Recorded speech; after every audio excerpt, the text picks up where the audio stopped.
You can exchange yours with his. Ratopelina kapalena masena. Eropelina masana made. Oh, Sina nanaya. Sina, he's not deaf. He's not deaf. He hears. He hears. He inclines his ears to us. Sana mayadaba. Oh, Rabadada, the God of all flesh. Ayana mayanama, to you all flesh are gathered. Retopelina masana mena. Sana na na na yandeleda satayanama. Rekopelina masana mane.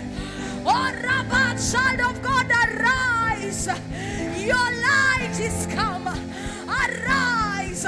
Your light is come. Arise. Your light is come. Rekopelina sanamane. Ritopelina mesenimane. Sinanana yandele mosa. Arabele keni marande seniane. Arabala daba sanamane. Oriba satayanama. May you hear God speak to you. May you hear him speak to you. Ratopelina senamade. Rekopelina sanama. May you hear Jesus direct you in the path you should go. Rado belita namayande. Rekimale namayande Messiah. Ora baba baba. Wara telemarande. That you will hear Jesus in your heart louder and louder. Rekapelina masanama. Reda besenia mande. Sina na na na yakana mande. Ritele da da da ya sana na na. Rikapelina mama mama yande. Rikapelina mayande de. Rikapalina masana. We came here not to waste our time. Oh, we came for an encounter with Jesus. Ripalata mayana mesenia. We are not wasting our time while waiting upon Jesus. Rakapalina mesenia. Arepesina, it is not a waste of minutes. It is not a waste of energy. It is not a waste of time. Arabasena, transactions are happening in the heavenly realms. Rekopelina masana. We came for kingdom business. Rida beselita nekapania. Ine besina melekaya nama. Riteleko satayana mane. Shana na na yakanama. Ritele de de de ya salamane. Sina leterina ranamane. Ine pelita kapayana me. Oriba seli barande tora. Reto pelina mana. Oh yatanama. Blessed is the man who has decided to trust in him. Who has decided to cling on him. Who has decided not to be swayed, not to doubt like the waves of the sea. Rada basana marande. Rekopelina mande sonaya. Inde belisa mana kapara nalera. Anaherim to yule ambaye Bwana ni nguvu zake. Anaherim to yule ambaye Bwana ni nguvu zake. Anaherim to yule ambaye Bwana kimbilio lake. Anaherim to yule ambaye Bwana ni nguvu zake. Arada sanama rekaleta yana. We cannot fall when we are with the Holy Spirit. Rakopelina sena. Rikapelina mayande. We can stand on the firm foundation, who is Christ, the solid rock, the solid rock, the solid rock, the solid rock. Ratapalina Sanama. Rekapela Nasana. Lead us to a rock that is higher than us. Lead us to a rock that is higher than us. That we may be able to stand amidst all challenges. Ratalama yana mayande. Rikapelene masana mena.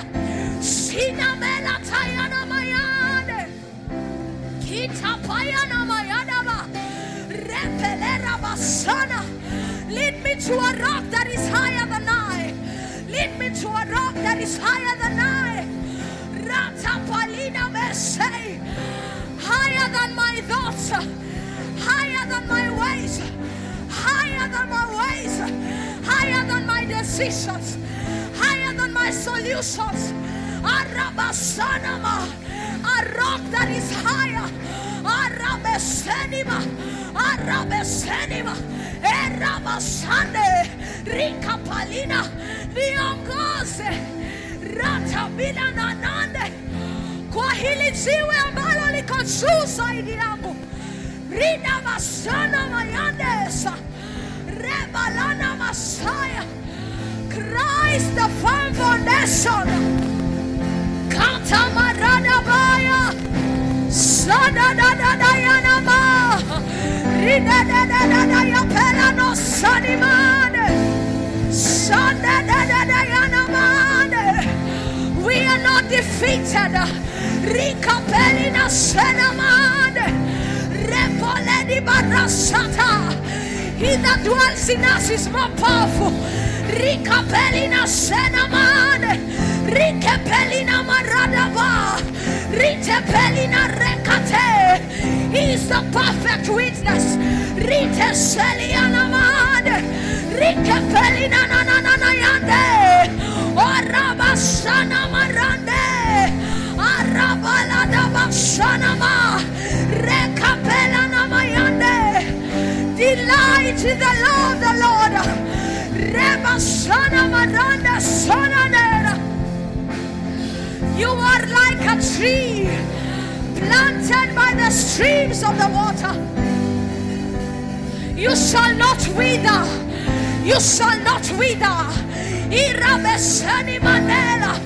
Ribeleni mandela sonamena. Arababababa.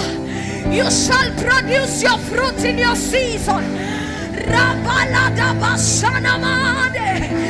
In everything that you do, you will prosper. Rida besenima. Rita pelana marande. Because you have decided to delight on the law of the Lord. Meditate upon him day and night. Rite senima rekapena. Elo seteteina kande. Rika parana mayande bela. Reto kete bela namayande. Rekopelina mayande de. Rekepelina merana soda. Oraba, come up hither. Come up hither, child of God. Come up hither. Come up hither. Come up hither. Raseteteina kande. Reposeli parana mena. Sina meleke payana mane. Rike pelina masana mena. Rika payana masana ma. Rike telina mama mama yande. Rika mayana ma. Inuka. Rina shanima. Aradaba. Angaza. Reda beseni manela. Rina masanama. Reda desina manenda. Rina beseni maranda benai. Sana mayanama. Rina lesina mane. Sana mayanama. Ele sokatayanama.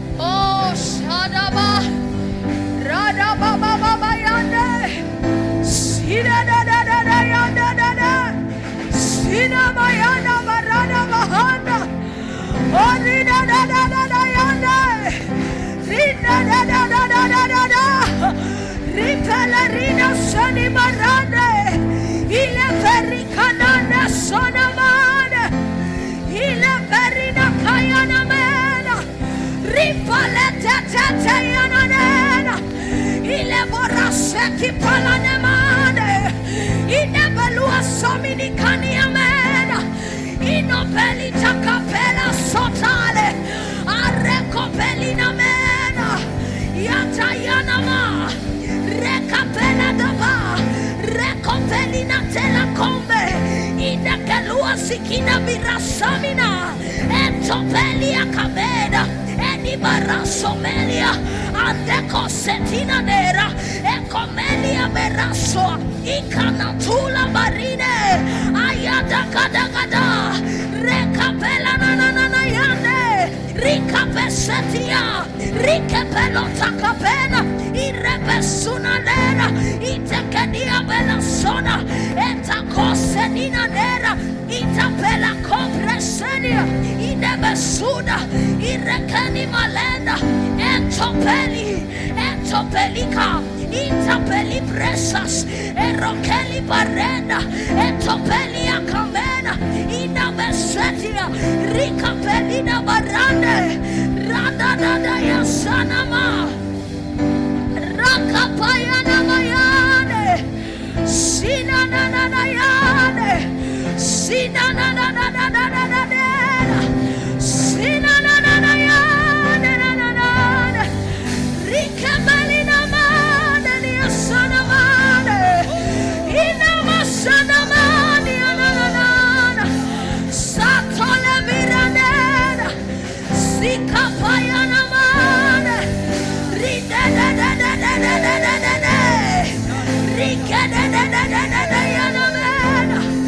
You are worthy, Jesus. You are worthy, Holy Spirit. You are worthy, King of glory. You are worthy, strong and mighty. You are worthy, my King. You are worthy, my God. You are worthy. You deserve the glory. You deserve the praise. You deserve the praise. You deserve the praise. Ricapelina mena, ina mesina menae, incapelina rane suna nena, ile soka taina nena, ide yana mane, rida da. Umeinuliwa zaidi, umeinuliwa zaidi, umeinuliwa zaidi. Neno lako liko juu ya jina lako. Rada yana mane, rida da yane, rida da yana nane, rida da yasana mena, inebali rada rico pelina mena sayanena, rida besina na rida na yasana nane, irana na rica mayana na sayanene, oh ya na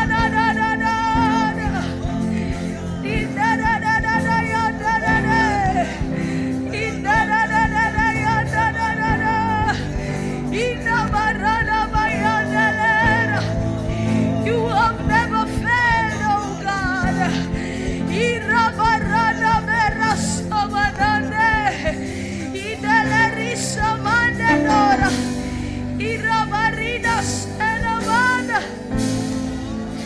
The God who showed his ways to Moses.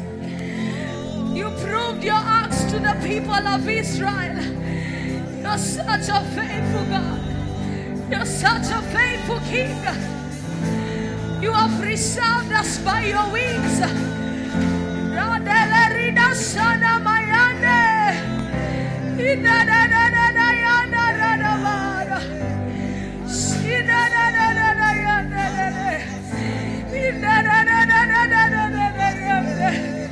In the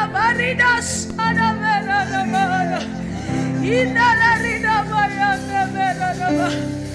Ina merina sana merana. Yana na na na na na na na. Ina na na na na na na na na na. Ina na na na na na na na. Ima.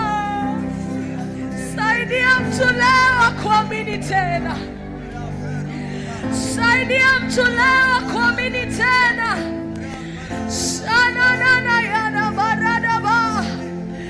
Prove to someone that you still live in them.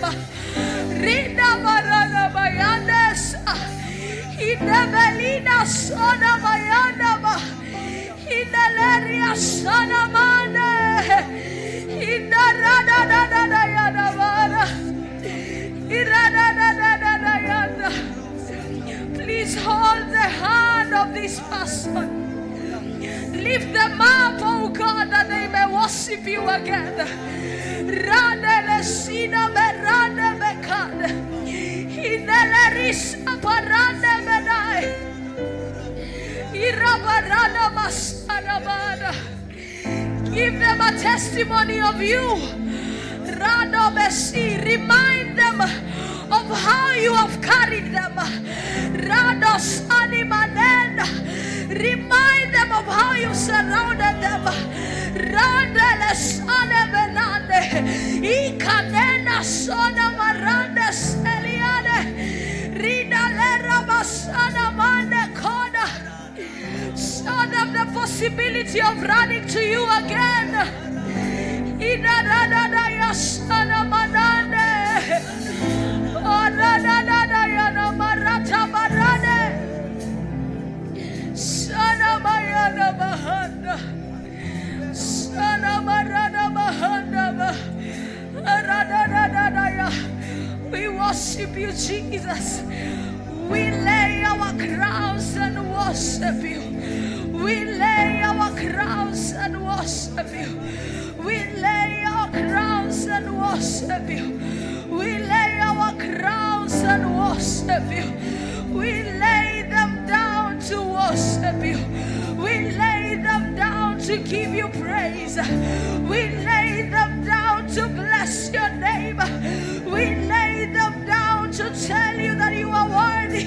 We lay them down to lift you up above every other thing that we have raised. Oh, that is not of you. We lay them down. We lay them down. We lay them down to worship you. Rida beseni marena. Inelerida da dayane. Ineverishana venande komalia. Inevesana verande. Irabarana masanama. Irepelida kena manande senia. Irepelika neta soba. Irapayana masana mena dokania. Arabalata yana marande soda dena. Inadada yana masana mana. Sanadada yana mahanda. Sanadada yana mana. Oradada yana dada. Sanadada yana mahanda. Sanadada yana mahanda. Sanadada yana mahanda.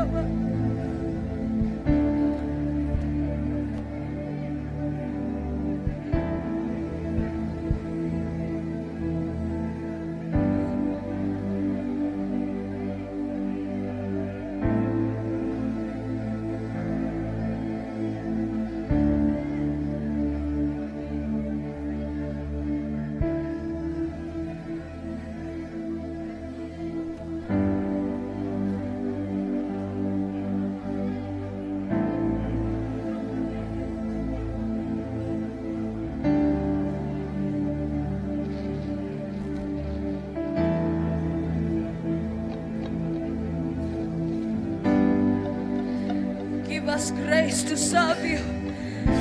Give us grace to serve you. Help us, Lord, not to be swayed by the things of this world. Rande bela sokayana marande bela kane. Era palata parina kena besanava. Reda dadayas anamadava. Give us grace to serve you. Ratele dadayas anamadava. Rekapela namasana mena. Sana na na yandele dade. Help us to be faithful.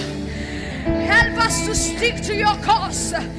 Rena sona marande kedabade. Rando seni maranda ba.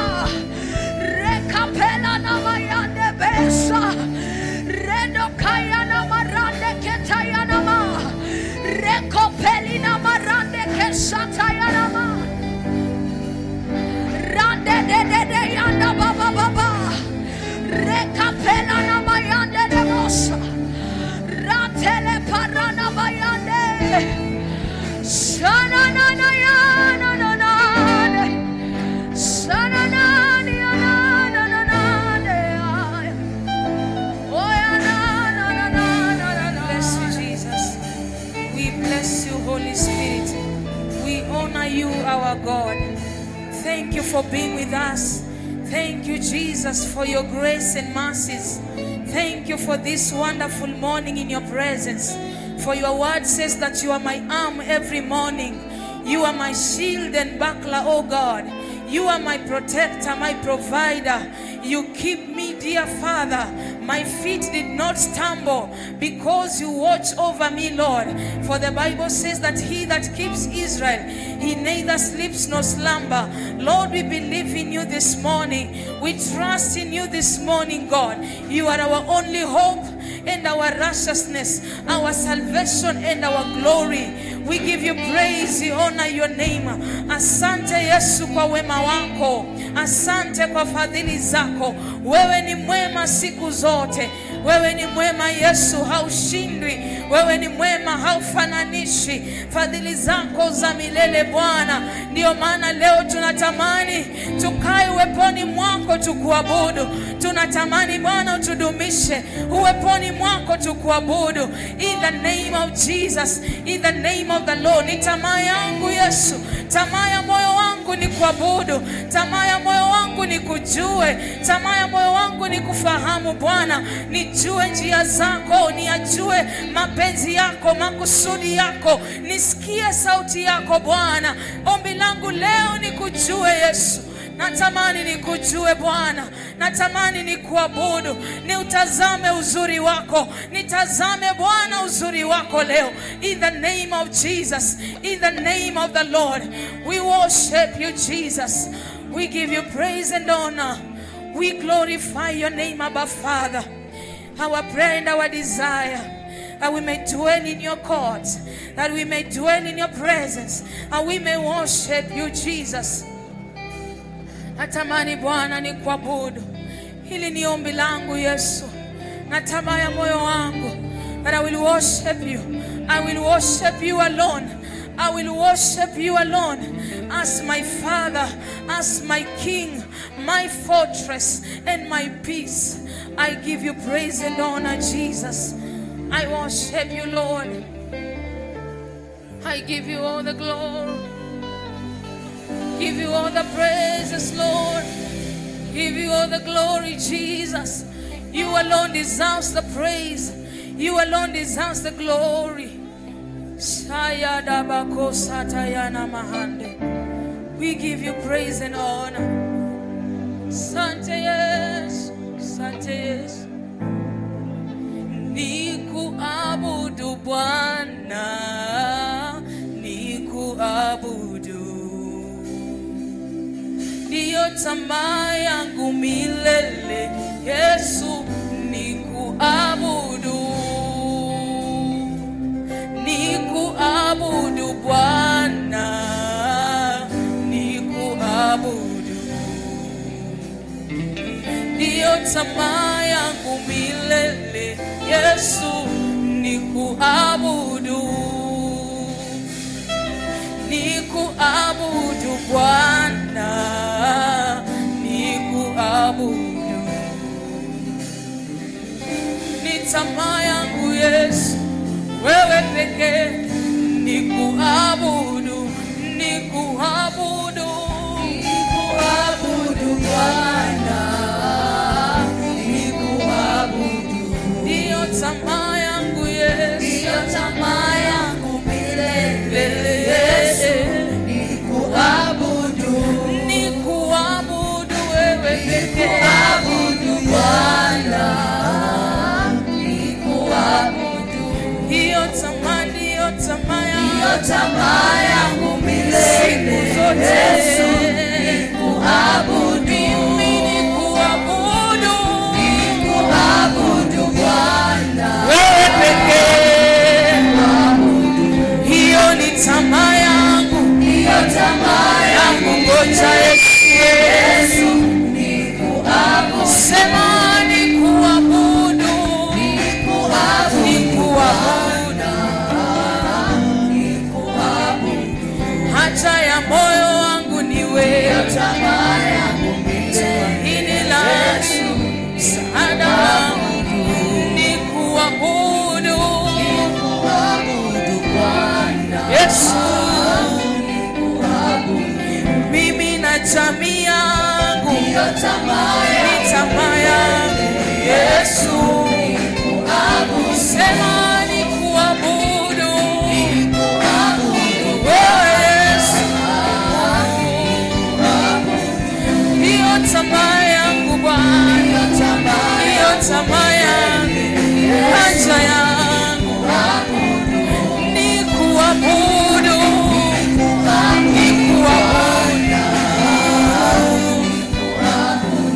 hiyo tamaa yangu milele, hiyo tamaa yangu Yesu, nikuabudu, nikuabudu.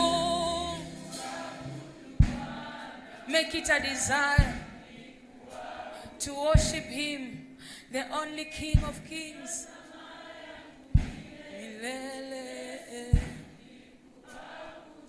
nikuabudu wewe Yesu, ni tamaa yangu siku zote, sema nikuabudu wewe Bwana, kwenye ujana wangu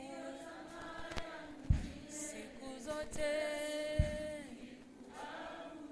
na vyote vilivyo ndani yangu,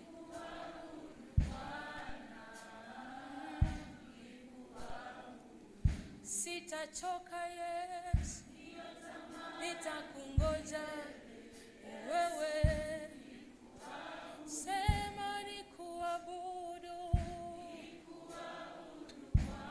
nikuabudu, ndiyo tamaa yangu milele,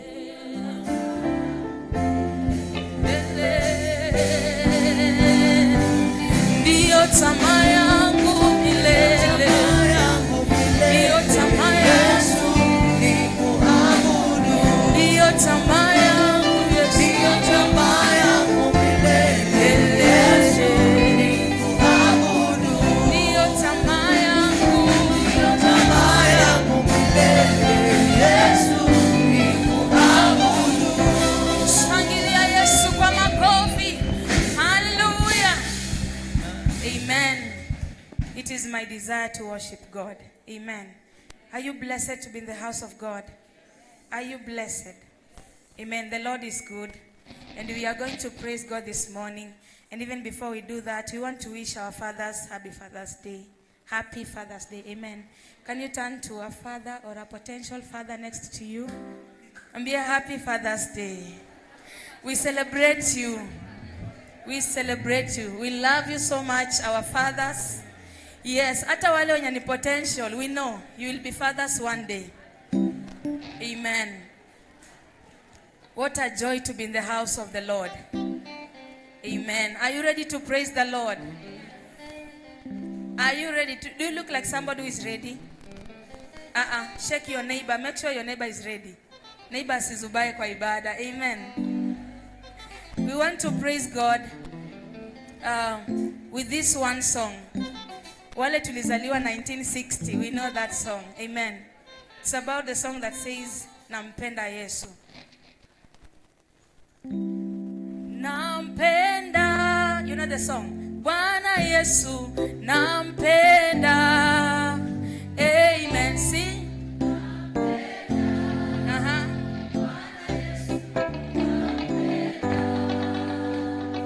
Sasa tuweke mikono yetu pamoja. You can dance to the Lord.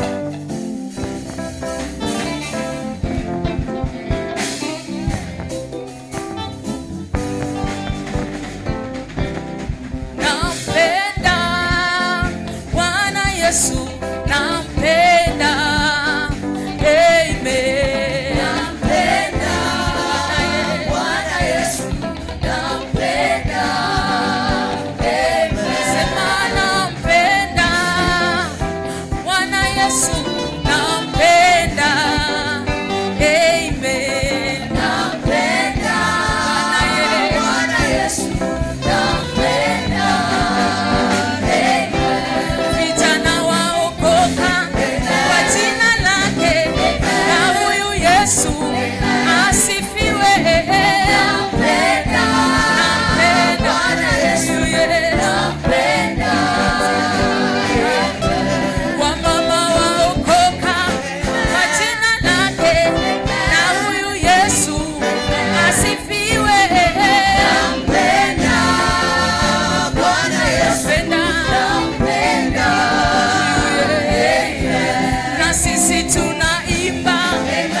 Baba, kuna mwingine ila Yesu peke yako.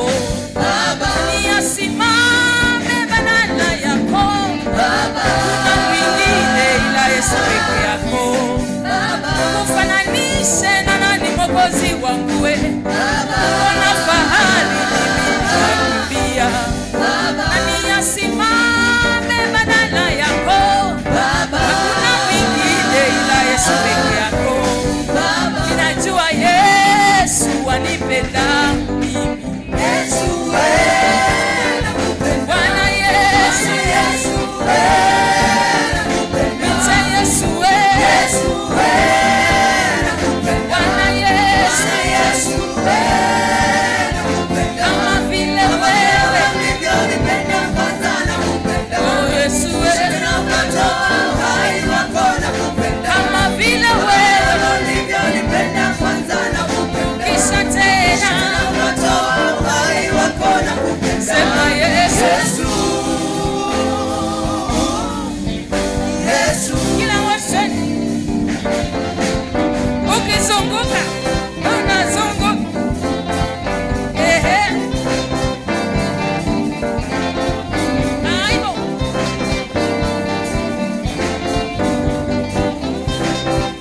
You can smile unto the Lord.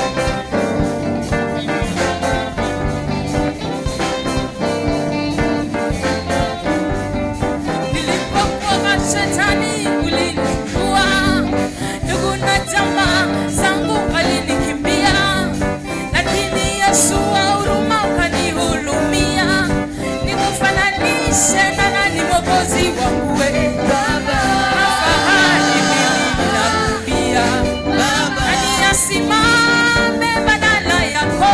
Baba, hakuna mwingine ila Yesu peke yako. Baba, nikufananishe na nani Mwokozi wangu we. Baba, niko na fahari mimi ninakumbia. Baba, nani asimame badala yako. Baba, hakuna mwingine ila Yesu peke yako.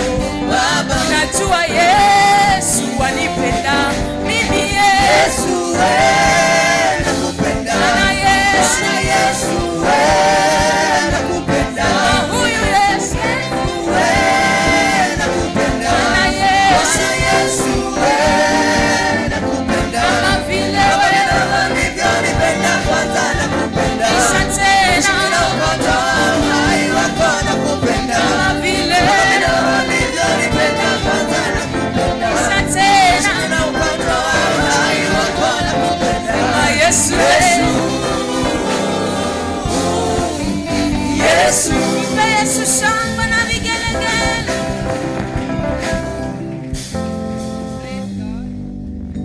Praise God again. Amen. Tuwapigie makofi. Anaona tumekaa vizuri, tutaweza keti.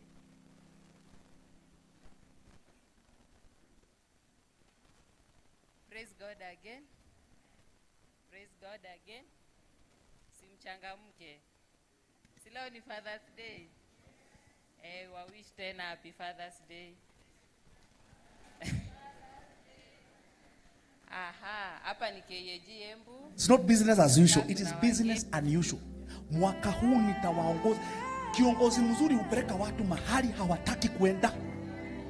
Wale hamtaki kuomba nitawapeleka kuomba. Na si watu wa kuangalia tu esi huyu anajifunga suti na tai, huyu anaweza simama ni vizuri. Ni mpaka awe kuna kitu ambacho haioni na wengine umekiona. Huwa inakuja kuwezesha mtu afanye kitu ambacho si cha kawaida. Haya, zungusha. Zungusha. Zungusha. Zungusha.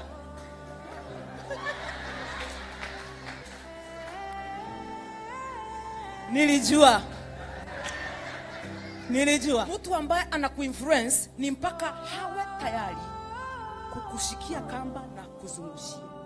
Kuna kitu itakuwa inakukuta 3 in the morning. Inakusumbua hivi. Unasikia nini mama nani? Si mama nani, ni roho amekuja kwa nyumba. Utaomba wewe. Utaomba kwa jina la Yesu. Life ni mpaka usawishiwe, na kusawishiwa ni kwamba you are ready to take action. Ladha ile unasikiaga inakusumbua, mwaka huu utakuwa unaipita. Utaomba kwa jina la Yesu. Be a man and a woman of influence. Number one, you must have passion. Destiny zetu tutazitengeneza kwa maombi. Ili uanze kuruka kamba inazungushwa. Tumeona kwamba ni mpaka sasa uache. Na uanze sasa kutime. You are ready to take action. Because umechoka na hali uliokuwa nayo. Umechoka na maisha ambayo umekuwa nayo. Umechoka na hali unasikia kama unaweza kugive up kama kijana. Unasikia hii marriage imenitosha. You just need somebody to influence you. Anointing to accomplish supernatural things will happen through your hands. Kuna watu mwisho wa mwaka mtaangalia mshangae ili kuaje. Kile umetimiza na mahali pesa zinatoka hazifanani. It is when the anointing of God comes upon you. Bado niko kwa njia siachili. Hata kama miaka imesonga sijaoleka, ninasikia kwamba bado niko katika njia. Uwezo wa Mungu wa kufanikisha uwe juu ya mikono yenu. Natangaza malango ya juu na chini ifungukie hizo biashara. In the name of Jesus. Anzeni kupanda kutoka level moja hadi level ingine. Pokeeni hekima ya Roho Mtakatifu. Pokeeni idea za Mungu. Pokeeni connection za Mungu. In the name of Jesus. It's not business as usual. It is business unusual. Mwaka huu nitawaongoza. Kiongozi mzuri upeleka watu mahali hawataki kuenda. Wale hamtaki kuomba nitawapeleka kuomba. Na si watu wa kuangalia tu esi huyu anajifunga suti na tai, huyu anaweza simama ni vizuri. Ni mpaka awe kuna kitu ambacho haioni na wengine umekiona. Huwa inakuja kuwezesha mtu afanye kitu ambacho si cha kawaida. Haya, zungusha. Zungusha. Zungusha. Zungusha.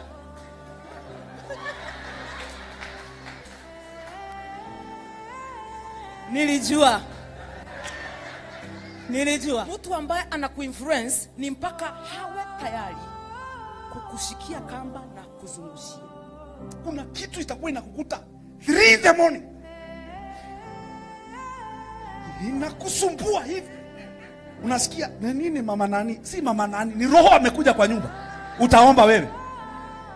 Utaomba kwa jina la Yesu. Life ni mpaka usawishiwe, na kusawishiwa ni kwamba you are ready to take action.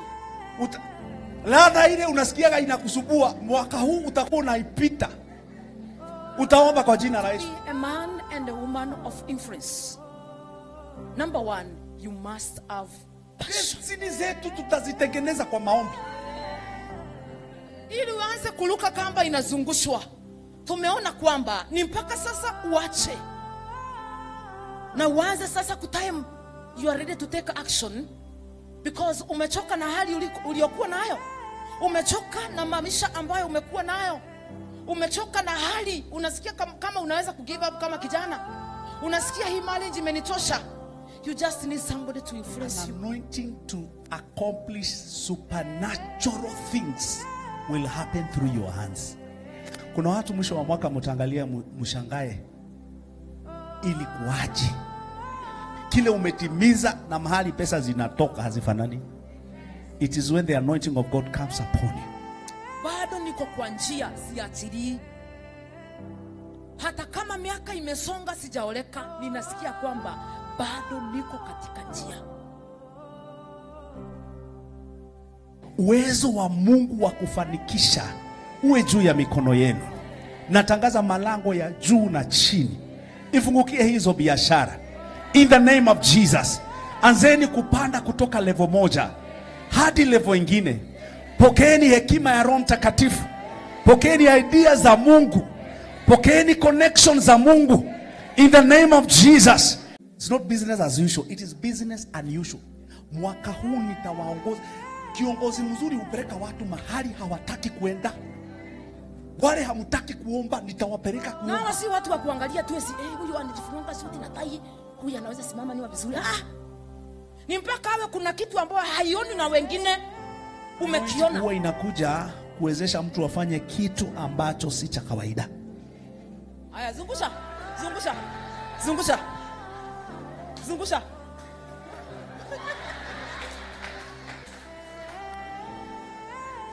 Nilijua mtu ambaye anakuinfluence ni mpaka hawe tayari kukushikia kamba na kuzungushia. Kuna kitu itakuwa inakukuta 3 in the morning, inakusumbua hivi, unasikia nini? Mama nani? Si mama nani, ni roho amekuja kwa nyumba. Utaomba wewe, utaomba kwa jina la Yesu. Life ni mpaka usawishiwe, na kusawishiwa ni kwamba you are ready to take action. Ladha ile unasikiaga inakusumbua, mwaka huu utakuwa unaipita. Utaomba kwa jina la Yesu. Be a man and a woman of influence. Number 1, you must have passion. Destiny zetu tutazitengeneza kwa maombi. Ili uanze kuruka kamba inazungushwa, tumeona kwamba ni mpaka sasa uache na uanze sasa kutime you are ready to take action, because umechoka na hali uliokuwa nayo. Umechoka na maisha ambayo umekuwa nayo. Umechoka na hali unasikia kama unaweza kugive up kama kijana. Unasikia hii marriage imenitosha. You just need somebody to influence you. Anointing to accomplish supernatural things will happen through your hands. Kuna watu mwisho wa mwaka mtangalia mshangae ili kuaje. Kile umetimiza na mahali pesa zinatoka hazifanani. It is when the anointing of God comes upon you. Bado niko kwa njia, siachili. Hata kama miaka imesonga sijaoleka, ninasikia kwamba bado niko katika njia. Uwezo wa Mungu wa kufanikisha uwe juu ya mikono yenu. Natangaza malango ya juu na chini ifungukie hizo biashara in the name of Jesus. Anzeni kupanda kutoka level moja hadi level ingine. Pokeeni hekima ya Roho Mtakatifu. Pokeeni idea za Mungu. Pokeeni connections za Mungu in the name of Jesus. It's not business as usual, it is business unusual. Mwaka huu nitawaongoza. Kiongozi mzuri upeleka watu mahali hawataki kuenda. Wale hamutaki kuomba nitawapeleka kuomba. Na si watu wa kuangalia tu esi huyu anajifunga suti na tai, huyu anaweza simama niwa vizuri. Ni mpaka awe kuna kitu ambacho haioni na wengine umekiona. Huwa inakuja kuwezesha mtu afanye kitu ambacho si cha kawaida. Haya, zungusha. Zungusha. Zungusha. Zungusha.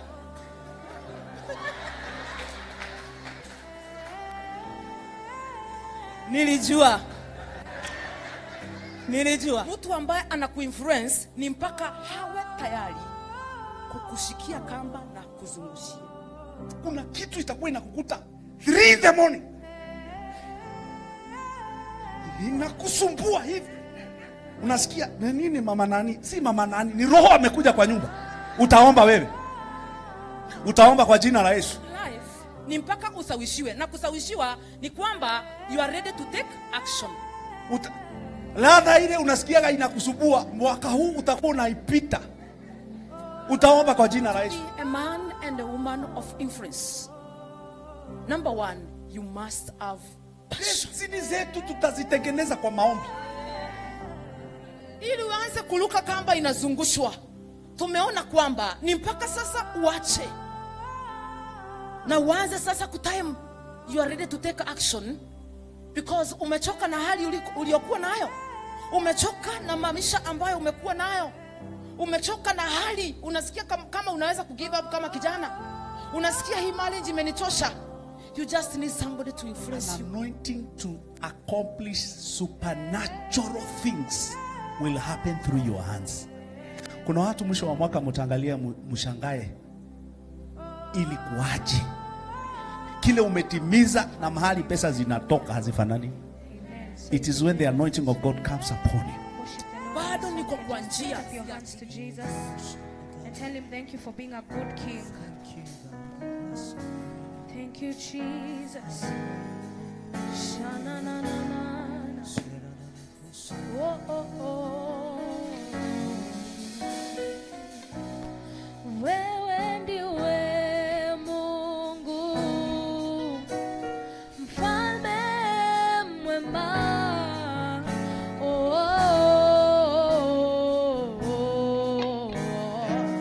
Wewe ni mwema, wewe ndiwe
wewe ni mwema, wewe ndiwe Mungu, mfalme mwema.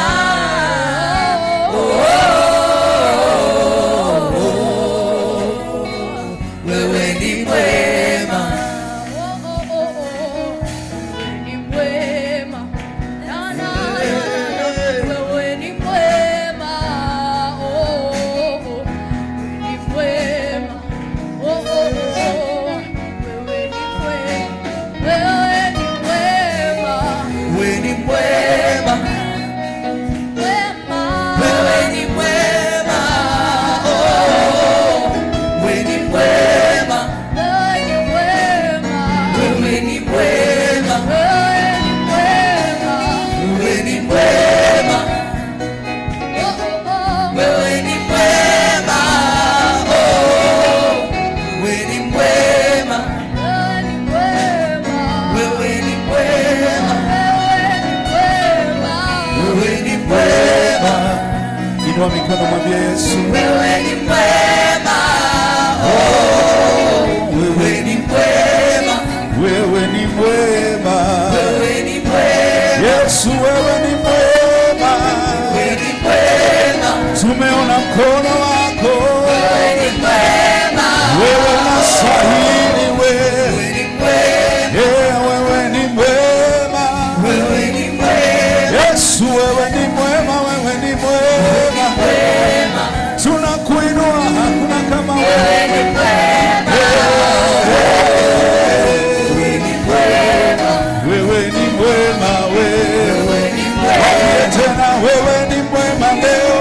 wewe ni mwema, Wewe ni mwema, wewe ni mwema, wewe ni mwema, wewe ni mwema, wewe ni mwema, wewe wewe ni mwema, Yesu, wewe ni mwema. wewe ni mwema, Hatuna kama wewe. Pokea utukufu leo. wewe ni mwema, Wewe ni mwema, wewe ni mwema, wewe ni mwema, wewe ni mwema, tumekuja kukusema wewe ni mwema, wewe ni mwema, wewe ni mwema, wewe ni mwema, wewe ni mwema, wewe ni mwema, wewe ni mwema, wewe ni mwema, wewe ni mwema, wewe ni mwema. You just lift up your hands, mwambie Bwana wewe ni mwema siku ya leo. Open your mouth and declare. Tangaza kutoka kwa kinywa chako ya kwamba Mungu wetu ni mwema. If you believe the Lord is good, declare that He is good, He is merciful, He is lifted today in the name of Jesus. Bwana wewe ni mwema sana, hatuna mwingine ila wewe. I give you the praise, I give you the glory, I give you the adoration, I magnify you Lord. Wewe ni mwema Yesu. Tumeona mkono wako Kristo, tumeona fadhili zako, tumeona baraka zako, tumeona uaminifu wako. You have been our God and our Father. You fought every battle for us, Lord. You've hidden us, Lord, under your mighty arm. We have come to worship you. We have come to give you praise. We have come to lift you, Jesus. We have come to adore you. Receive all the praise. Receive all the glory. Receive all the honor. Receive all the honor today. Receive all the glory, Jesus. Mighty is your name. Mighty is your name, Jesus. Rapashakatozade. Zatapadayando rabo. Zatolaba shadagada. Zapila de maganda bagades. Bwana hawezi kutuleta bila kusudi. You can never gather us without a purpose. You can never gather us, Lord, without a cause. And today we release and yield to your will. Be lifted in this place. Be lifted. Be lifted, Jesus. Let your glory, let your kingdom, let your power fill this place. Oh, Shakataba. Blessed be the name. Blessed be your name. Blessed be your name. Blessed be your name. Azota yanda bagadesha. Sata bagade arabosa. Rabagadosa yangada. Etazata baganda yadaza. Zato katagada yada. I want you to take a minute and pray for tomorrow's service. We'll be gathered here for the district council. Anza kuomba mtu wa Mungu, mwambie Bwana njoo. Uwepo wako uwe hapa, nguvu zako ziwe hapa. Bwana ushuka katika nguvu na neema yako. Ombea ofisi kuu, they'll be here tomorrow. Pray for the whole of our district. Pray for our 7 sections. Ambia Bwana walete watu kutoka Tharaka. Walete kwa usalama Bwana. Leta wapendo kutoka Mara. Walete from Magumoni our God. Walete from Chuka, we beseech you. In the name of Jesus. Bwana walete from Kongaru. Walete from Embu. Bring them, Lord, from Runyenjes. In the name of Jesus. Gather us, O God, in this presence. In the name of the Lord, we pray for grace. Bwana sio kawaida. Tunakataa kwa ni ibada ya kawaida. We declare great times of refreshing in your presence. We declare mighty, mighty, mighty power. Oh Lord, we declare great encounter with you. We pray for Open Heaven District Council. Kutano ambao ni uko chini ya bingu iliyo wazi. We declare great coordination. In the name of the Lord, we declare flow. Father, you are able to bring your people. You are able to bring them, Lord. You are able to convict us about attending this meeting. Lord, we declare that God Almighty, itakuwa mkutano wa neema. Nguvu zako, uwepo wako, roho wako atatawala siku ya leo. Even in the name of Jesus, we give you the praise. We honor you, Jesus. Glory be to your name, oh Father. Zada da da da da bo shagada. Zata da da da bo shakataba. Rika baganda basaya da da.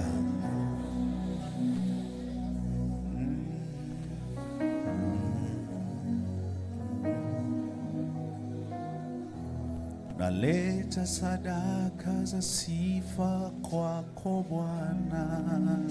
Mwambie siku leo. Heshima na mamlaka zipokee. Takatifu we. Mtakatifu, mtakatifu, nakuita mtakatifu. Oh Yesu, Wewe mtakatifu. ina mikono mwambie naleta sadaka za sifa kwako Bwana. heshima zote. Heshima na mamlaka zipokee. Takatifu we. Mtakatifu, mtakatifu, nakuita mtakatifu.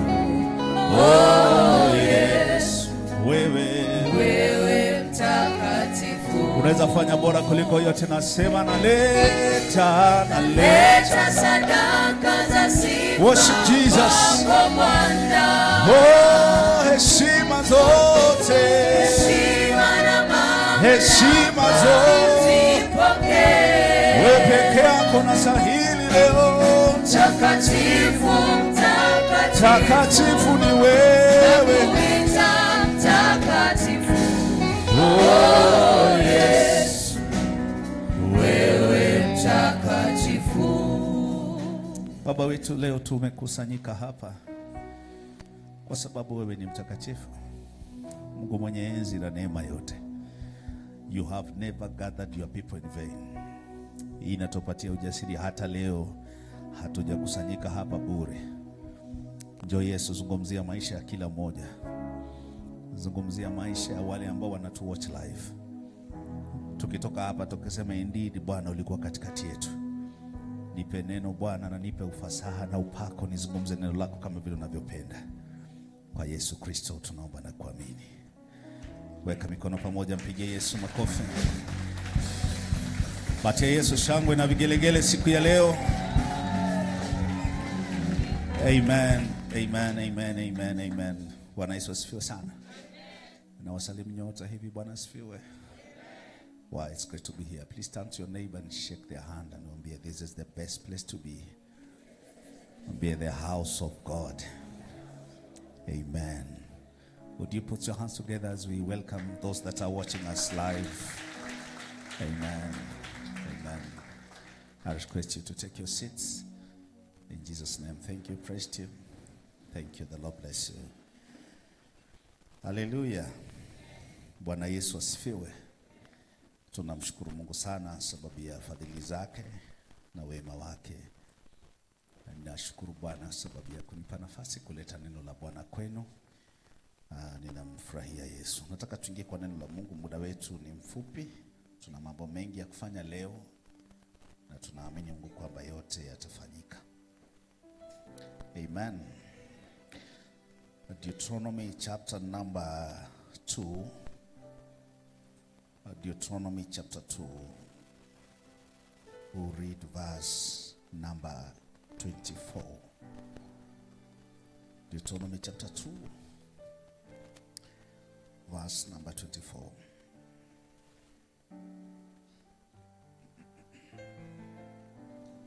Strings.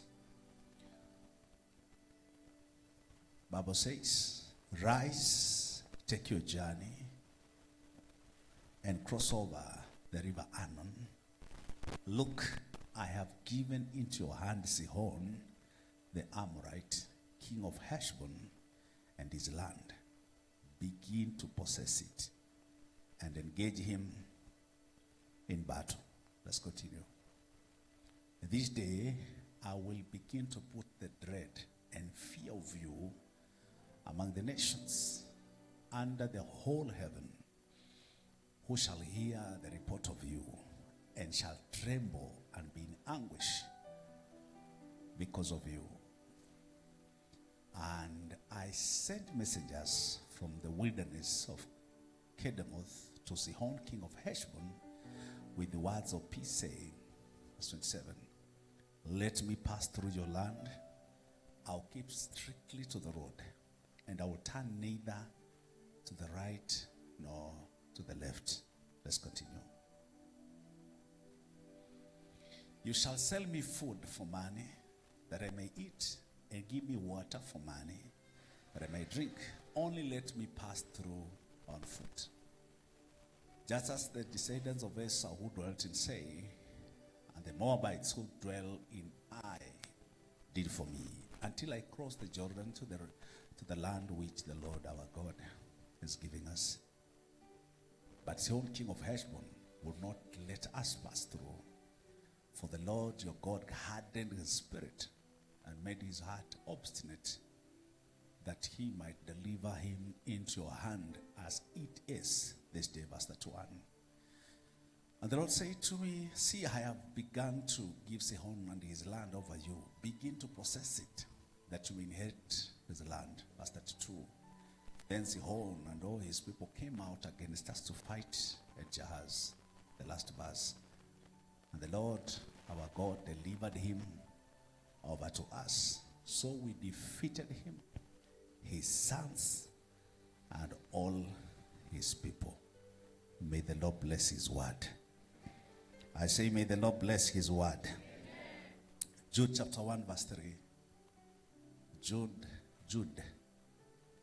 has only one chapter. Verse 3. Bible says, beloved, while I was very diligent to write to you concerning our common salvation, I found it necessary to write to you, exhorting you to contend earnestly for the faith which was once for all delivered to the saints. Say my amen. I've been speaking about guarding your gates. One of the requirements of destiny is to guard your gates. Ni kulinda malango. Bwana Yesu ainuliwe. Bwana asifiwe. One requirement. Kama utaingia kwa destiny yako, lazima ujue kulinda malango yako. and I shared last Sunday but sitaki kurudi huko, lakini leo nataka kuongeza jambo that you need to contend with your enemies or with the enemies of your gate. You need to contend. You need to contend. You need to fight. You need to be aggressive. As we approach the end of this age, the battle between the power of darkness and righteousness will intensify. As we approach the end of the age, tunapokaribia mwisho wa maisha haya, sisi ndio kanisa la mwisho. Hakuna kanisa lingine linakuja after us. As we near the end, vita katikati ya ufalme wa giza na ufalme wa nuru itaongezeka. That is why ni hatari kuwa Mkristo hafifu. It is dangerous to be a lukewarm Christian at this age. Ni hatari sana mpendo. Ni hatari ati wewe ni Mkristo saa hizi na wewe ni si moto si baridi. Ni hatari kubwa sana. Kwa sababu vita vya wakati wetu ziko more intensified kuliko ya wale waliotutangulia. Bwana Yesu asifiwe sana. Na kitu moja shetani atafanya sana mtu wa Mungu, atapingana na wewe sana kwenye lango lako. Niliwaeleza kwamba gates are places of entries and exits. Shetani siku hizi tunaishi za mwisho. No wonder, na mimi naiona hiyo very practically na watu wengi. Tuko na a lot of lukewarm Christians. Yani hata huwezi kujua. They are so worldly. They are so worldly that you can't even know they are Christians. And the word is so churchy. Dunia iko na uungu mwingi kuliko wa Kristo wale wako church. Nimekuambia statement ngumu but it is true. Enda kwa bao ukute vile walevi wanaabudu baka wanalia. Lakini kuja kanisani ukuta mtu amesimama. Sasa ni nani Mkristo katikati ya hao? Nani ana portray?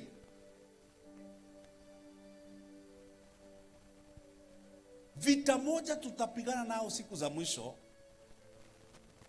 na ita-intensify, itaongezeka, ni maroho yanaopingana na wewe kwenye lango. Bwana Yesu asifiwe. Ukristo si kusema, Ukristo ni lifestyle. If there is a battle that we must overcome, ni vita ya kukaa kama Yesu kila siku. Bwana Yesu ainuliwe. We must contend with the powers. There are forces ambao intentionally.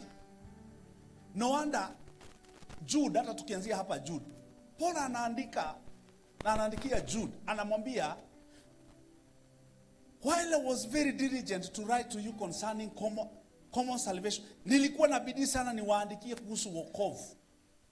Lakini nikaona it is necessary I exhort you, nikutilie maanani, ni emphasize hii kwamba you need to contend for your faith. Bwana Yesu ainuliwe. Sikiza kanisa, imani yako iko na maadui. You need to fight for your faith. Bwana Yesu ainuliwe. Imani kila siku, katikati ya silaha zile Mungu ametupatia, silaha ya pekee ambayo inarushiwa kwa mishale ya moto inaitwa imani. Ephesians 6:10 inasema, above all, take the shield of faith, so that you may quench the fiery darts of the enemy. Kama kuna kitu hutupiwa mishale ya moto kila siku, ni imani. Bwana Yesu asifiwe. Na ninakuombea usishindwe vita vya imani. Lakini sikiza, imani haijipiganii, lazima uipiganie. Bwana atukuzwe. Paulo anamwambia Jude, ninakuandikia nikikuhimiza sana, contend. Not just contend, contest honestly. Weka bidii kwa vita vya imani. Na anasema, hii imani ulipatiwa mara moja, once for all. Ni kusema ukishindwa vita vya imani, umeshindwa. Bwana atukuzwe sana. Unajua kuna watu wengi walianguka kitambo na bado wako chache. Angalia neighbor, mwambie siongee kuhusu wewe. Walijiwachilia. They never imani lazima uipiganie, iko na maadui. Imani lazima uilinde. Imani lazima uijengee ukuta kila siku. Bwana Yesu ainuliwe. So you need to understand, vile tunakaribia mwisho ndio vita inakuwa kali. Ni huzuni kwa Wakristo ambao hawaombi. Imani yenu mnaipigania gaje? Ni huzuni kwa Mkristo wa Sunday to Sunday. Ni huzuni kubwa kwa mshirika ambaye hajabadilika kuwa mwanajeshi wa Yesu. Sikizeni, na mimi nawapenda nikuambia hii, haitoshi kuwa mshirika wa kanisa. Inatosha when you begin to contend for your faith. Imani ina dhamana, no wonder adui anaitafuta. Shetani hatafuti amani yako kama vile anatafuta imani. Hatafuti furaha yako, hana haja hata na utajiri wako sana kama imani. Hallelujah. The greatest battle in this life is not about getting rich, getting married and etc. It's about destiny. One of the battles of destiny is when you need to contend for your faith at the gate. Look at Second Thessalonians. I'll still come back to Deuteronomy. But let me build this. 2 Thessalonians chapter 3. 2 Thessalonians chapter 3 from verse 1.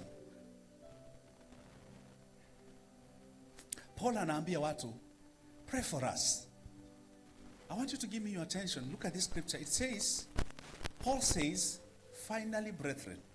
Ameongea vitu zingine zote, and finally anasema, finally brethren, pray for us. Look at someone and pray for me. Paul is a man who is really literally walking with God. Lakini anajua kuna mahali anahitaji kuombewa. Anasema pray for us. Na yeye hitaji yake ni hii, anasema that the word, read with me, that the word of the Lord may run swiftly and be glorified just as it is with you. The next verse. And that we may be delivered from.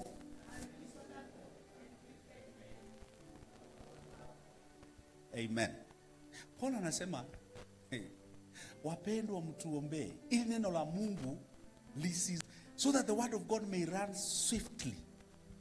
Ili neno la Mungu lisipate hitches, lisizuiliwe.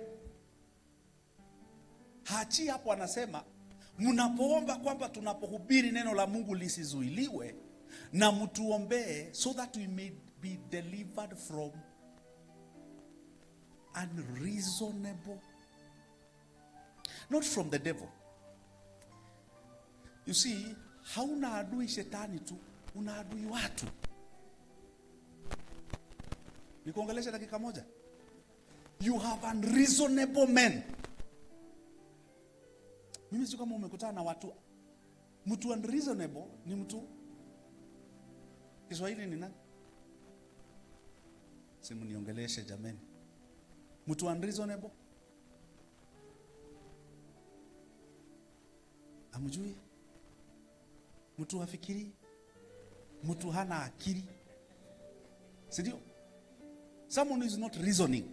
You know, sijui kama umewahi kutana na mtu ambao you cannot reason.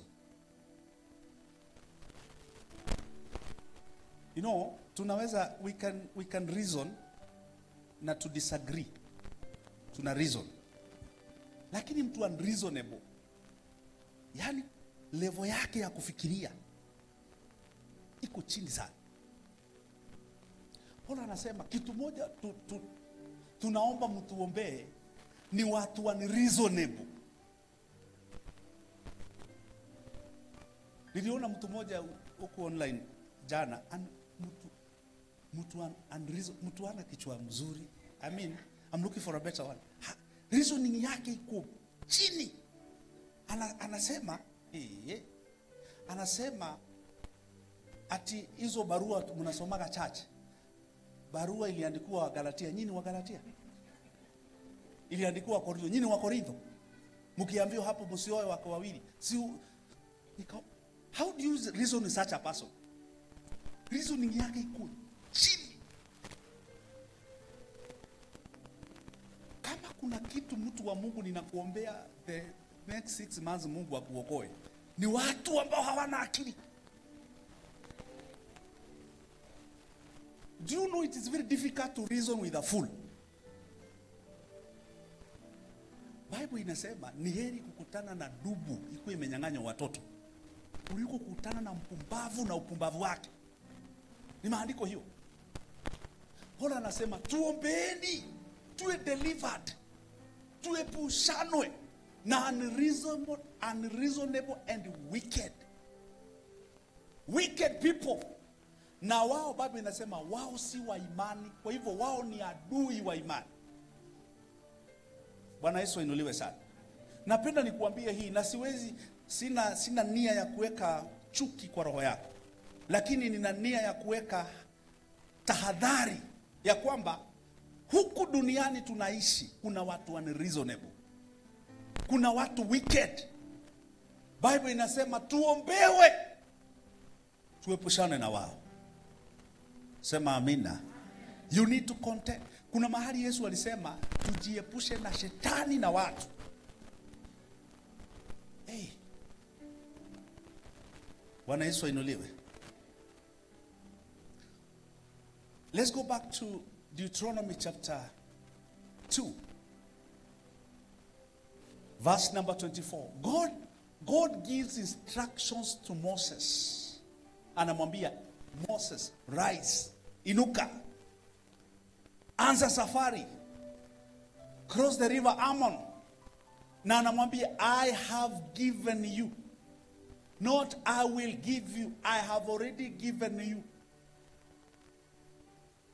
into your hand Sihon the Amorite. Anamwambia mfalme anaitwa Sihon wa Amori, nimempatiana, king of Heshbon, nimekupatia. Lakini instructions ama responsibility ya Musa, Mungu anamwambia you need to, number 1, begin to possess. Number 2, engage in what?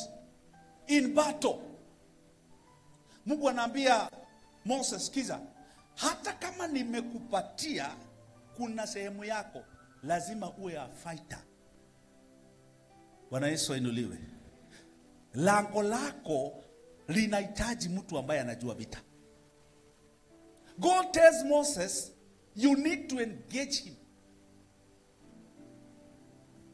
Ikwambie hivi, hata kama Mungu amekupatia baraka, baraka hizo inahitaji nguvu ya kuzilinda.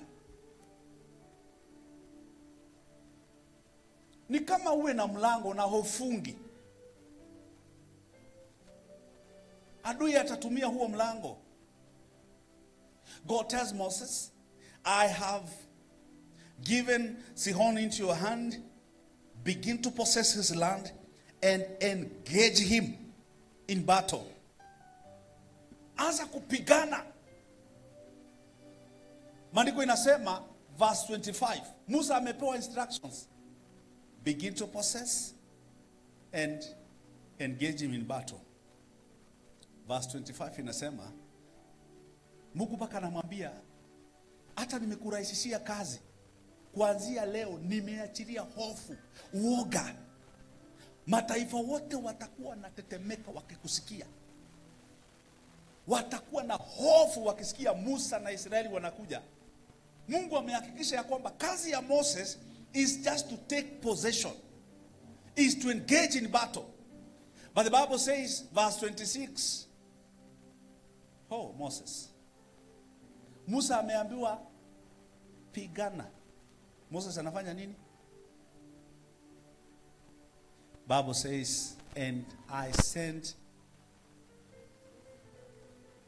who? Messengers. Messengers wamebeba nini? Words of peace. Mungu amesema, instructions ya Mungu ilikuwa pigana vita. Musa ametumana, mzungumze na mimi. Instructions ya Mungu ni engage Sihon in battle. Moses does what? Anaona hapa panipa amani, anachukua messengers, watu wanawaambia kujeni niwapatie, Mungu amesema vita lakini mimi ni mtu wa amani. anatuma watu wa amani. Na Moses hata anapeana instructions nyingi kuliko Mungu. Anasema verse 27, anamwambia anatumana kwa Sihoni, anamwambia Sihoni, sikiza, mimi vile unanionanga sina shida na wewe. I am a man of peace. Mimi hata sina haja na nchi yako. Nataka kupita straight. Hata sitageuza macho right or left. Naenda straight. Sikiza, instructions ya Mungu si straight, ni vita.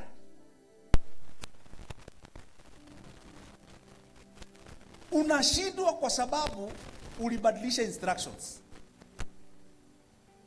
Moses anaambia Sihoni, sikiza, maji, chakula, chochote tutafanya kwa nchi yako tutakulipa. We baka anakuota, namwambia hata Esau alituruhusu tukapita, hata wewe tunakuomba allow us just go through your land. Hatuna shida na wewe. Biblia inasema Mungu akakausha roho. Nani alikausha roho? Sio shetani. So kukaukiwa kwingine si shetani. Milango ingine imefungana si shetani. God wants to teach you how to fight. Milango mingine haijafungana kwa sababu shetani ni mkali. Ni Mungu anataka kufundisha mtu vita. Bwana Yesu asifiwe. Malango yako yanapiganiwa na mtu ambaye ana receive instructions na anafanya according to the instructions. Bwana Yesu asifiwe sana. You need to understand. Bible inasema in James chapter 4 verse 7, inasema resist the devil and he shall flee. Sasa shetani, nikwambie tabia moja ya shetani. Shetani anapenda kufukuzwa.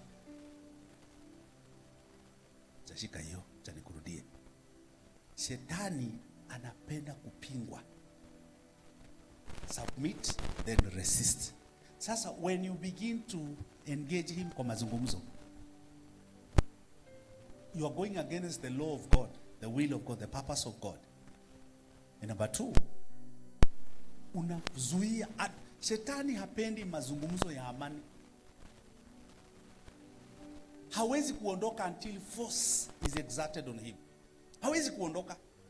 Sikiza mtu wa Mungu, kuna situation hazitabadilika until you become forceful.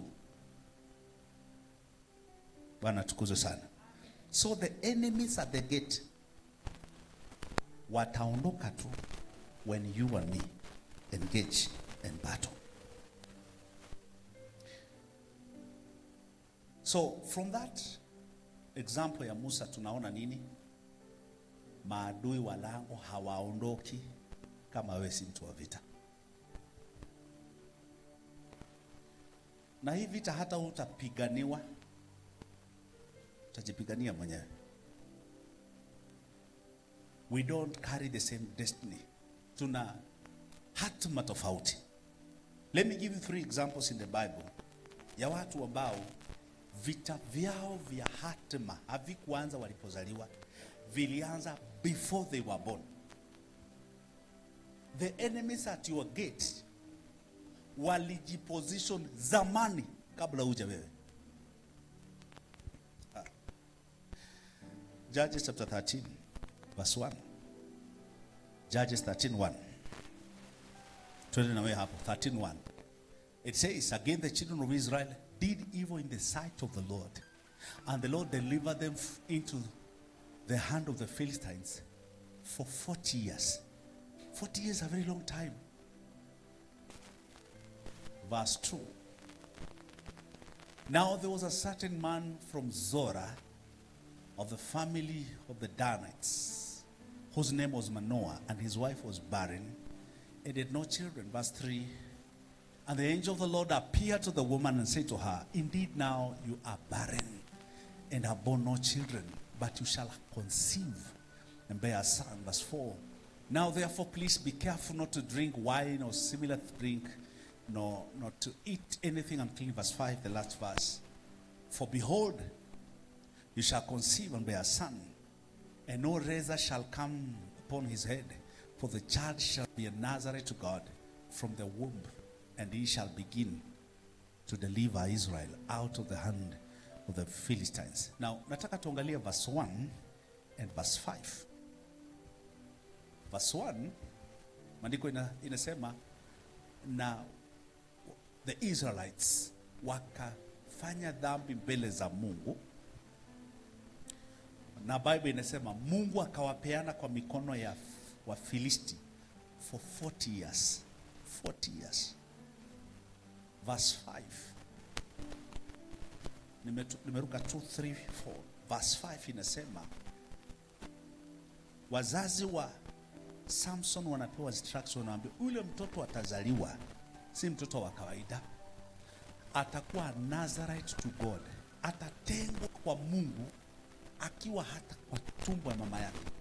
Kwa sababu ya nini? Yeye ndiye ataleta wokovu. He will begin the deliverance of the Israel out of the bondage of the Philistines. Now look at me nikupatie revelation. Israeli wameteswa miaka 40. 40 years is not, si muda mfupi, muda mrefu sana. Mtu wako hapa na akona miaka 40 ameishi dunia hii ya Mungu. 40 years. Bwana Yesu anuliwe sana. Angalia mtu muuliza uko na miaka ngapi wewe? Tiona haongei huyu ako over 40. Inakujaga haraka hata ujuangi. Amen. Now follow me.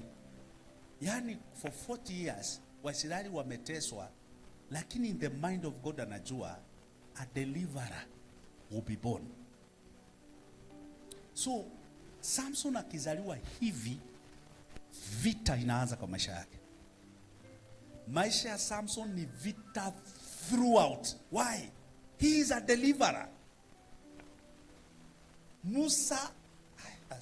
Samson vita.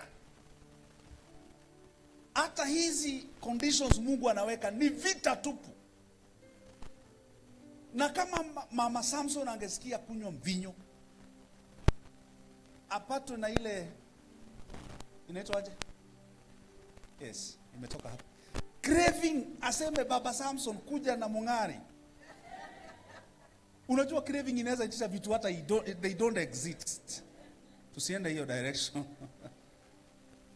Kama baba ya Samson angeambiwa mtoto anaitisha nini? So mama mniambie zile vitu mtoto uitisha.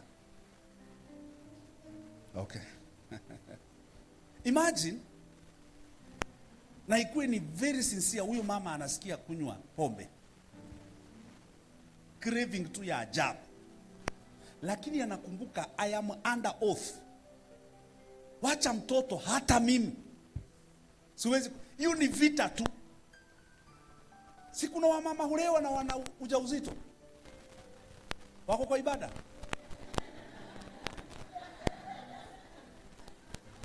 Okay, sawa. Kuna point najaribu kudrive. Mama ya Samson hasikizi cravings, anasikiza instructions. Kwa sababu kuna vita kwa lango ya mtoto wake.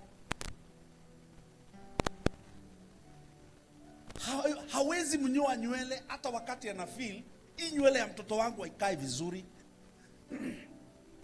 I need to shave this kid. Hawezi, kwa sababu anajua kuna kitu huyu si mtoto amezaa, anaitwa deliverer. Mungu anasema from him deliverance shall begin. Wengine wenu vita yenu haijaanza mlipokuja Embu.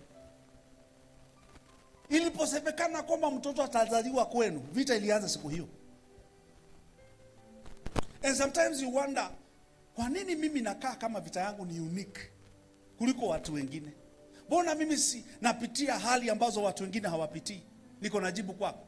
Kuna watu vita zao huanza hata kama wajazaliwa, kwa sababu they carry greatness. Wao wanabeba hatima sio yao tu, hata ya watu wengine. The moment utaelewa wewe si wa kawaida, utaanza kupingana na adui kwenye lango lako. Ninakuombea Mungu akupe neema siku ya leo. Jitambue wewe sio mtu wa kawaida. Sema amina. Samson kabla azaliwe, mama amewekewa conditions. Anapozaliwa vita, anapofika umri wa kuoa shida, anafanya makosa, anafikiria ni huyu, anafikiria ni yule, anafikiria ni huyu, vita tu, kwa sababu hakuwa mtoto wa kawaida. And I'm here to tell you kwamba wewe si mtu wa kawaida.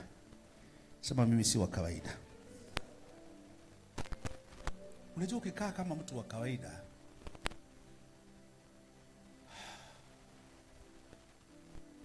Samson maisha yake yote alikuwa anajijua Yesu. No wonder siku ile alinyolewa, alisema wacha nitoke nijinyoshe kama ilivyo ada. The day aliswitch from being extraordinary akawa ordinary, aliuawa siku hiyo. Battles at destiny requires you to remain extraordinary. Requires you to remain different. Requires you to be unique. You don't just do everything that everyone is doing. Kama Samson angejitambua from the word go, I am not ordinary, hangeenda kutafuta that woman at valley, hangelala kwa kahaba, hangeshikana na Delila. Hakuelewa.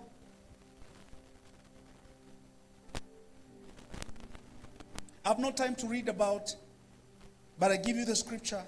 1 Samuel chapter 1 verse 6 to 20. 1 Samuel chapter 1 verse 6 to 20. Then Luke chapter 1 verse 5 to verse 9. 1 Samuel chapter 1 verse 6 to verse 20.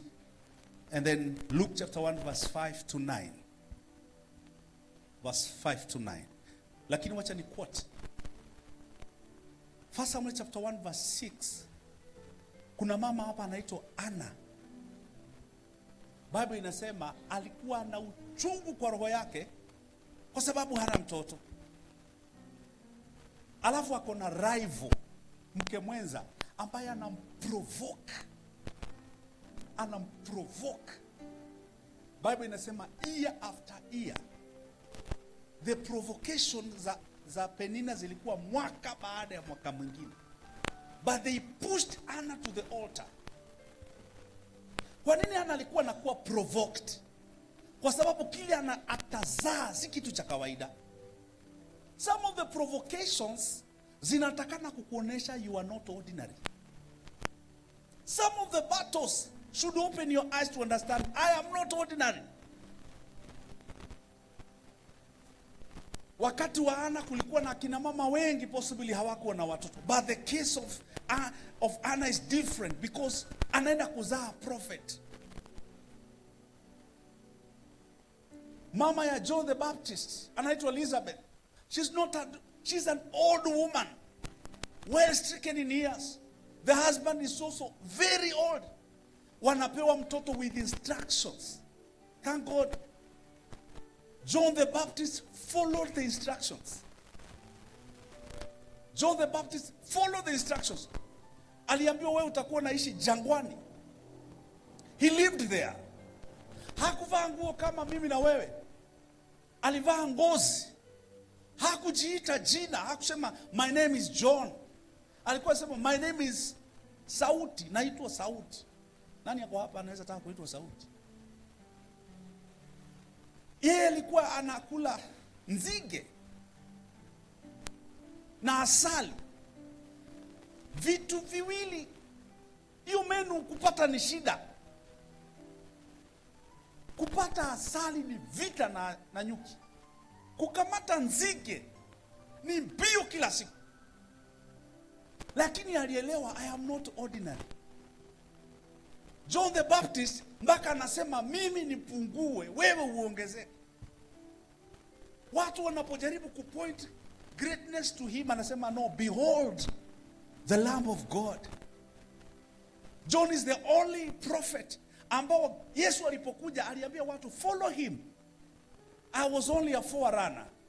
He understood his mandate. Mtu wa Mungu, elewa kile unabeba. Wacha kukaa kama mtu wa kawaida. The day utaelewa wewe si kuku, utaacha kukaa na kuku. Ukitazama kuku na eagle, unaweza sema wote ni ndege, lakini habitation yao si sawa. Kile wanakula si sawa, mahali wanaishi si sawa. Hata kama ukichukua kifaranga cha eagle ule pamoja na kuku, one day eagle itafly. Elewa, vita vya destiny yako havitaki mchezo, zinataka commitment. You see, the barrenness of these 3 women was not without a cause. It was not just an ordinary barrenness. And you see, it took God's intervention to break the barrenness. And I'm praying for you today. May God fight for you. Sema amen. Vita yako ya destiny ni Mungu atakusaidia tu. But you need to be committed. Praise God. You need to understand what happens at the gate. I want to stop there, maana sijamaliza. But I need to tell us today, vita vya lango vinahitaji uelewe ni adui gani ako kwenye lango. By the grace of God, if you will allow us on Sunday, talk about the strong man. The strong man. If God would, wengine hapa Mungu angewafungua macho muone ni nini mnakabilianaga naye, mtaomba kuliko mbele. Mtawacha mchezo. Mtawacha kupenda Mungu, you touch and go. Utawacha. Utaomba zaidi. Wengine wenu kama Mungu angefungua macho muangalie mumebeba hatima ya watu wangapi, mungejikomiti kwa Mungu zaidi. Kitu moja ninajua na shetani. Basi nikwambie tukimalizia.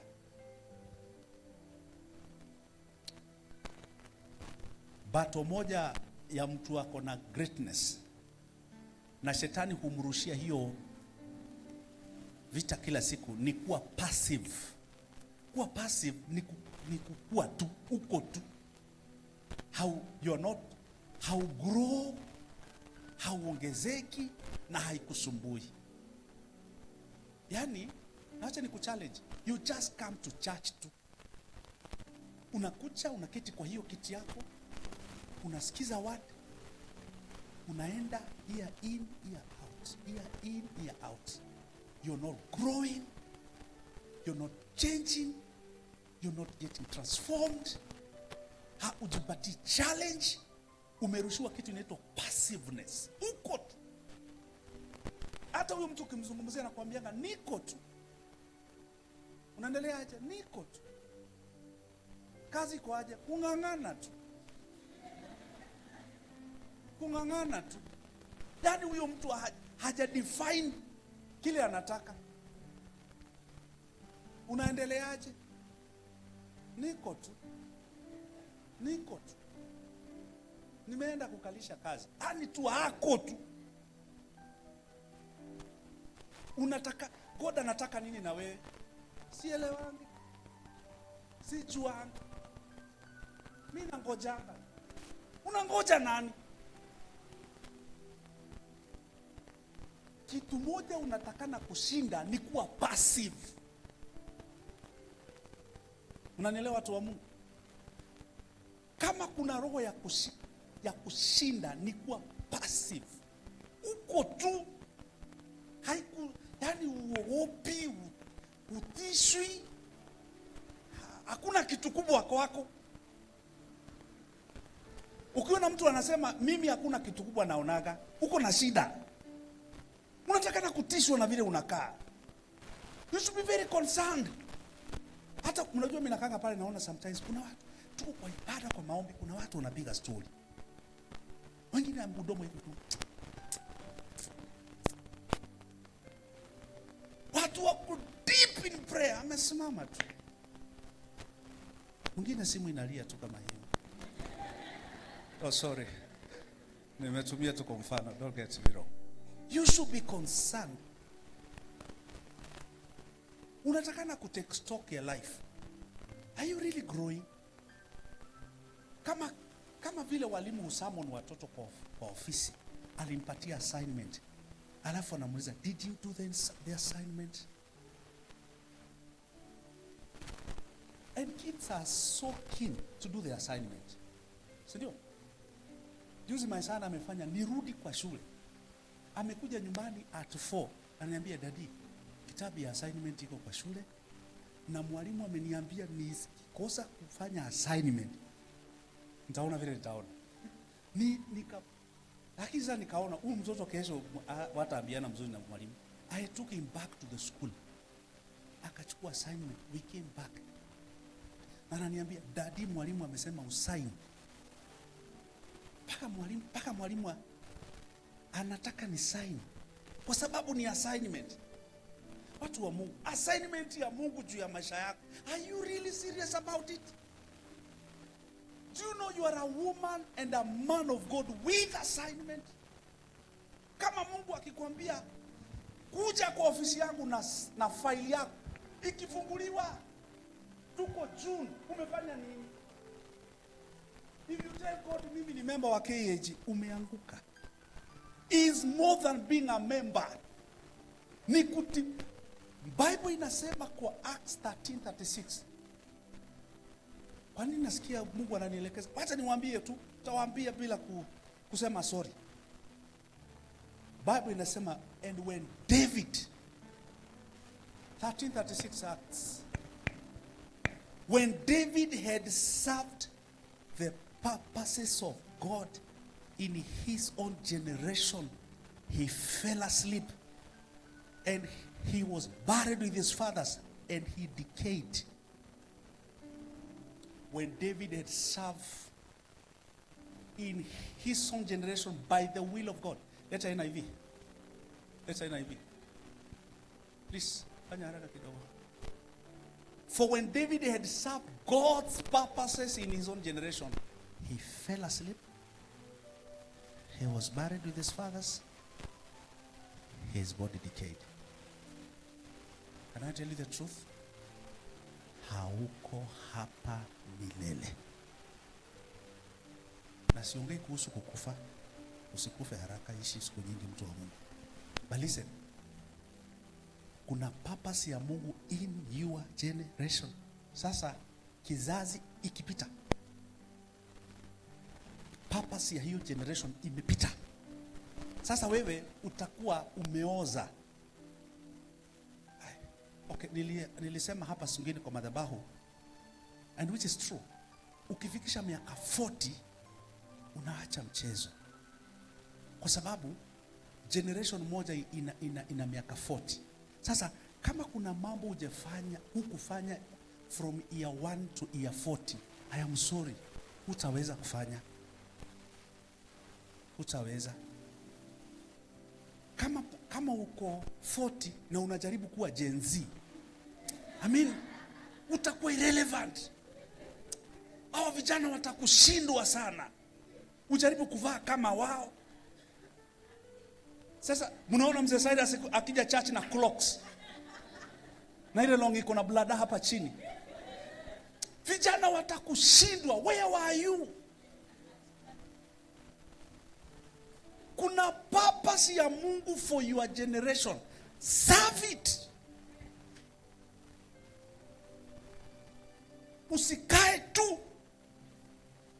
Usije church tu. We are created for purpose. The reason why you are in this church is to do the purposes of God. Na nilisema siku nyingine na nasema kwa upendo. It is wrong to be misplaced. Ni kama, na nimetumia mzee Cyrus kwa uzuri. Ni kama mzee Cyrus sasa aanze kuvaa clocks akija nazo church. But mjenzi akija naye church, will understand them. It is their time. ule anatakana kama sasa iko baridi amekuja na pull neck na amebeba sweta kwa bag. Wazee wapeni baridi. Akuje na sweta 2. Na tutamuelewa. Longi 2 akivaa tutamuelewa. Ni kizazi yake. Akisinzia hatuwezi mkemea. Hatuwezi kemea mzee Cyrus akisinzia ama mzee Ngoge. We can't. Miaka yao inawaruhusu walale kanisani. Lakini wewe ulale. Kofi na jirani yako tunamuuliza mbona huyu analala? Tunauliza neighbor mbona unalala? Mtoke hapa mbele. Serve God and serve his purposes and understand the enemies of your time. Glory to Jesus. Angalia mtu mwambie usikuange tu. Jua purpose yako. Amen. Hebu simama mbele za Mungu. Simama mpendwa. I ask you just to take a minute or two in the presence of God and tell God, Father, today my desire is to serve you. I know they are enemies of my gates, but I pray today, Lord, may you give me grace. Would you just lift up your voice and begin to pray? Mwambie ina hii mtu huwa haombewi, anajiombea mwenyewe. Lift up your voice. Lift up your voice. Oh Father, help me today. Help me, Lord. Help me, Jesus. In my generation and time, in my season and my dispensation, I desire to serve you, Lord. I desire to do your will. Baba, nisaidie kujua your will is time bound. Kuna yale unataka yafanyike now. Help me, Lord, to be quick. Help me, Lord, to have speed. Help me, Lord, to be swift. In the name of Jesus. Bwana nijalie nisipoteze muda. In the name of Jesus. Niondolee adui wa procrastination. Adui wa kuhairisha mambo. Wa kusema nitafanya kesho. Nijalie neema hata leo Bwana. Nijalie neema tu Yesu. Nisaidie kuamka na nihesabu kila siku. Neno lako lasema in Psalms 90. Oh Father, this is my prayer, that help me to count my days. That Lord, I may apply the heart of wisdom. In the name of Jesus Christ. Lord, I pray today. Shakata bosalo. Shakobanes sarabada. Oh mayando rabosa. Rabaganda. Nijalie kuelewa vita vya kizazi na vita vya hatima havifanani. Oh Father, I pray for your grace, for your special grace. Shakara bazalin esapahato somayara. Jesus, I need you today. Baba, niondolee passiveness. Niondolee passiveness. Niondolee passiveness. Niondolee passiveness. Sifanyi chochote. Nafanya kwa kujivuta. Nafanya kwa kujivuta. Nijalie Yesu. Ondoa passiveness in this church. Ondoa Kristo. Ondoa leo. Shakata baganda zola. Shatorida da dos. Nisaidie Bwana kuamka na kuelewa majira na wakati. Wana wa Isaka walisaidia Israeli. The Bible says they understood signs and they understood seasons. Masoriadaya. Masakata barodiana. Shakata baganda ribazikata. Zita da baganda raboshala. Zikita manda raba shagada. Masakata.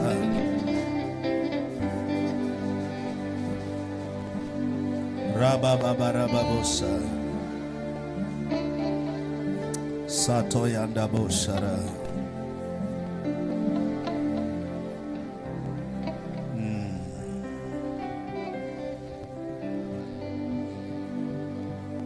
Bless you, Lord. Lift up your hands to Jesus. I want to make this prayer for all of us.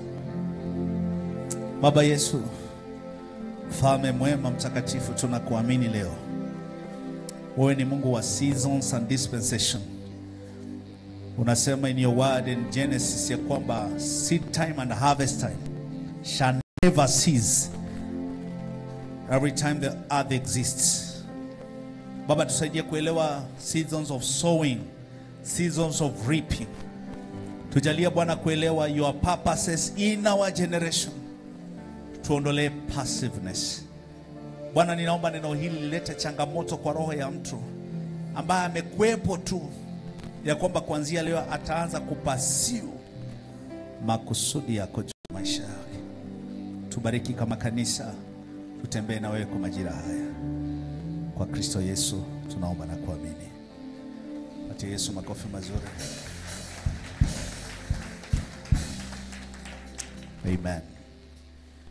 I want to invite us for a moment to mwabudu Mungu wetu na sadaka zetu. So andaa sadaka yako right now for a minute, and then tutaomba kisha tutatoa. In Jesus' name. In Jesus' name. Amen. I believe you're ready. Kama unatoka kwa simu, get ready as we pray. Wala umeketi unaweza kusimama. In Jesus' name. Baba, bariki matoleo yetu tunapokutolea leo. Yapokee kutoka mikono yetu na mioyo yetu. Uinuliwe na upewe sifa. In Jesus' name we pray. Amen. Naweza kutoa mbele za Bwana. In Jesus' name. Wewe ndiwe Baba wa mataifa, unafanya mambo ya ajabu. Ninakiri yale uyatendayo.